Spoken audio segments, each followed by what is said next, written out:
Hey everybody, we're back at ICL 2016 live in the interview loft. We called it a basement last night. I'm going to go a loft tonight, I think. Yeah. And we're with David and Malia McKinney from? San Francisco. San Francisco. There we go. Good job. Yes. Why don't you tell us a little bit about yourselves and your Immanuel journey?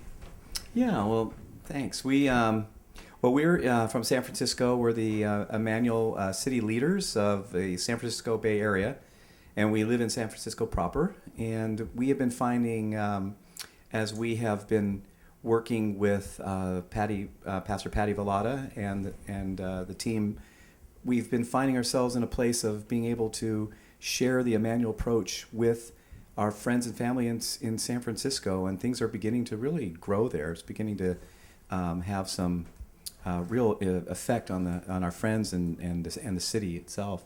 Mm-hmm. Malia, how are you finding Immanuel fitting into your life and into your walk, your Christian worldview? That's neat. Well, there's two main ways. One of them is my own personal healing, which is intimacy with the Lord. Mm-hmm. And I spent many years wanting a relationship with the Lord and trying to pretty much win his pleasure and his relationship. And instead I found with Immanuel that there's a personal relationship with Jesus available for me, that he cares for me as a person, that he wants to know me and he wants to be known. Yeah. And I never knew that that was a possibility. So this is a whole new faith for me, a whole new open door for me. And it's accelerated my joy, and it's also increased my compassion for others and my ability to relate to others more like Jesus would. Wow. He's just so real, isn't he? When you get to and he's got a great sense of humor too, which is really something I didn't know. Yeah. I didn't know about it.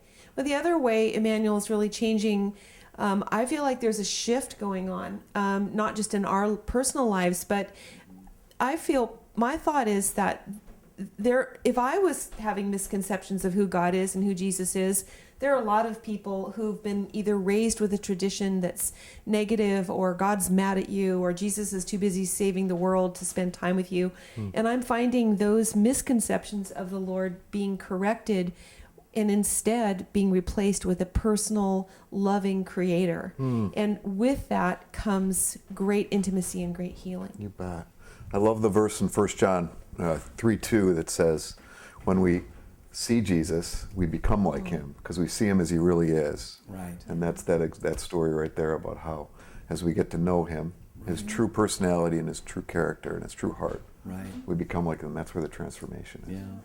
And the other thing that's really been a big shift for me is how well and how not only sophisticated, but how simple it is to actually connect with Jesus and find out what he wants us to know versus us trying to figure it all out.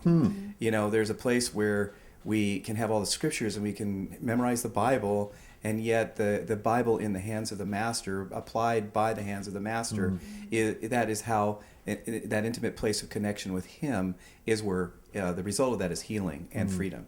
And so it's in that connection with him as he masterfully, in such a wonderful way, goes to those places that need to be healed and set free. I think that the word you mentioned about simplicity is really encouraging to me, because instead of being a therapist or a minister or a pastor, I don't consider myself qualified in all of those areas. And yet, in terms of helping a person have a personal connection with Jesus, that gives me the greatest joy. And it's not my knowledge, it's not my expertise, it's a yielded heart. And with a yielded heart and the Immanuel Prayer approach, anyone can have a personal connection with Jesus, and that's what the goal is. Wow, you bet. You guys are great. Thank you so much for joining us, David McKinney, Malia McKinney.